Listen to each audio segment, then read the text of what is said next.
O Senhor esteja convosco. Ele está no meio de nós. Proclamação do Evangelho de Jesus Cristo segundo Mateus. Glória a vós, Senhor.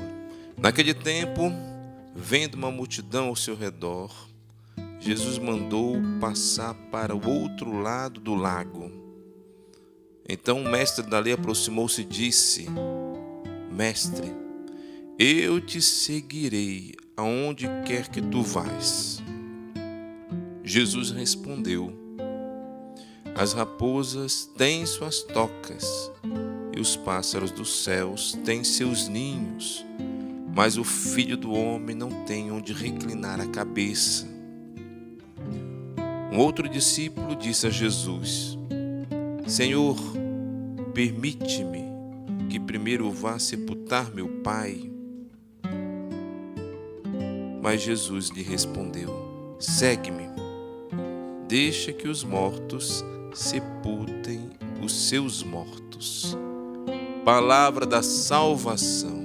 Glória a vós, Senhor.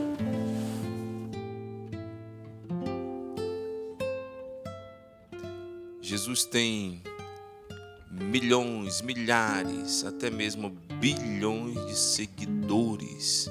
E durante toda a história, nós podemos que Jesus continua atraindo milhares de pessoas. Porém, ele mostra que é um caminho difícil. Jesus nunca enganou ninguém. Ele não prometeu água fresca, que todo mundo vai ficar zen, sem problema nenhum. Pelo contrário, Jesus diz que ele mesmo, o Filho do Homem, não tem onde repousar a cabeça. Então, vem e segue-me. Ah, padre, então vale a pena seguir Jesus apesar das tribulações, das cruzes? Claro que vale a pena. Claro que vale a pena, porque nós vamos ter um amor tão forte no nosso coração, um amor divino que nos transforma. Nós iremos receber a graça do Espírito Santo, a graça de estarmos unidos a Deus, a graça da vida eterna. Claro que vale a pena. Não iremos cair no desespero nos momentos de crise existencial, como por exemplo a doença, a morte, porque nós teremos esta união profunda com Jesus. Mas eu medito, todo ser humano é sujeito ao sofrimento. Isso é uma realidade. Existe a doença, existe as crises. Para aqueles que acreditam em Jesus, para aqueles que seguem Jesus e para aqueles que não seguem Jesus. Mas só que tem uma diferença. Para aqueles que seguem Jesus, sabem aproveitar bem do sofrimento e se unir a Jesus crucificado na esperança da ressurreição, daquilo que os nossos olhos ainda não viram. E para aqueles que não acreditam, não sabem o que fazer com o sofrimento, entra o desespero. E quando a morte vem, o desespero é maior porque a pessoa não sabe nem para onde vai. No caso, para ela pensa que vai para o nada. Ela se reduz ao nada. Então Jesus, ele não promete água fresca, ele promete a vida eterna. E ele mesmo passou pela cruz e todos os seus discípulos vão passar pela cruz. O Catecismo da Igreja Católica fala que a Igreja seguirá os mesmos passos do seu fundador. Quais são os passos do seu fundador? A cruz e a ressurreição. Então, para nós, queridos irmãos, nós temos a graça de seguir Jesus, de estar com Jesus, apesar de tribulações.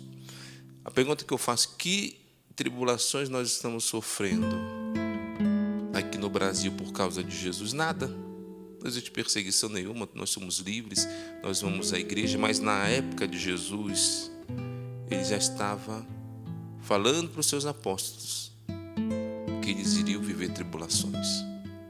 Tribulações de perseguição profunda, tanto é que o primeiro século foi um século de derramamento de sangue dos primeiros cristãos, Pedro, Paulo, Tiago e tantos outros. Eles viviam tribulações. As nossas tribulações talvez sejam tribulações internas, por causa das nossas desordens interiores. E muitas das vezes não são nem tribulações por causa de Jesus, mas por causa das nossas escolhas. Então, se nós olharmos bem por Jesus, nós ainda não sofremos. Não existe sofrimento por causa de Jesus. Mas eu conheço alguns que sofrem sim por causa de Jesus. Na China, os católicos sofrem por causa de Jesus. No Oriente Médio, os católicos sofrem por causa de Jesus. Eles são perseguidos. Mas nós aqui, nós estamos no país onde nós temos a liberdade religiosa de tradição católica.